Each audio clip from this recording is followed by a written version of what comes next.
మాసం బోనాల పండుగ సందర్భంగా ఆదివారం నల్లకుంట తిలక్ నగర్లో శ్రీ నల్లపోచమ్మ నాగదేవత ఆలయంలో బోనాలు అందుకున్న అమ్మవారు ఈరోజు ఆలయం నుంచి ఊరేగించారు. ఇక పలారం బండిని మాజీ కాంగ్రెస్ పార్టీ మాజీ కార్పొరేటర్ గరగంటి రమేష్ శ్రీదేవి ఆధ్వర్యంలో అంగరంగ వైభవంగా నిర్వహించారు. డప్పు చప్పులతో యువత ఆటలతో అమ్మవారి ఊరేగింపు తిలక్ నగర్ ఆలయం నుంచి తిలక్ నగర్ క్రాస్ రోడ్డు వరకు ఊరేగింపు జరిగింది. ఈ కార్యక్రమంలో మాజీ కార్పొరేటర్ దిద్ది రాంబాబు, మాజీ కార్పొరేటర్ పులి జగన్ తదితరులు పాల్గొన్నారు.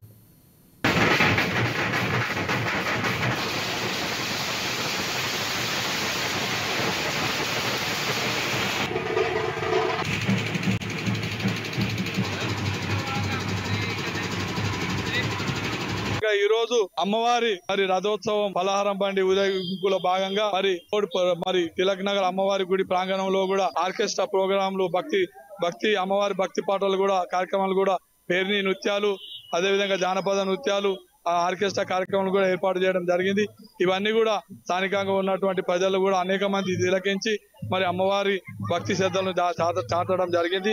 మరి సందర్భంగా మరి ఈ ఆలయానికి వచ్చి దర్శించుకున్నటువంటి ప్రతి ఒక్కరి పైన కూడా అమ్మవారి కరుణా కటాక్షాలు ఉండాలని మనస్ఫూర్తిగా కోరుతూ మరి ప్రతి ఏడు లాగా ఈ ఏడు కూడా ఈ కార్యక్రమంలో మరి పాల్గొన్నటువంటి వాళ్ళందరూ కూడా మరి ప్రతి ఏడు పాల్గొనాలని మనస్ఫూర్తిగా కోరుతూ మరి అదేవిధంగా రాబోయే తెలంగాణ మరి ఇప్పుడు రాష్ట్రంలో ఉన్నటువంటి పరిస్థితులకు ఇంకా మంచిగా మరి సకాలంలో వర్షాలు పడి మరి మంచిగా ఉండాలని తెలంగాణ ప్రజలతో పాటుగా నగర ప్రజలు ముఖ్యంగా మా అంబర్పేట నియోజకవర్గం ప్రజలు కూడా మరి ఎంతో సుఖ సంతోషాలతో ఉండాలని యావత్ భారతదేశ ప్రజలు కూడా సుఖ సంతోషాలు ఉండాలని అమ్మవారిని మేము అందరం కూడా మరి మనస్ఫూర్తిగా ప్రార్థిస్తూ ఈ కార్యక్రమాన్ని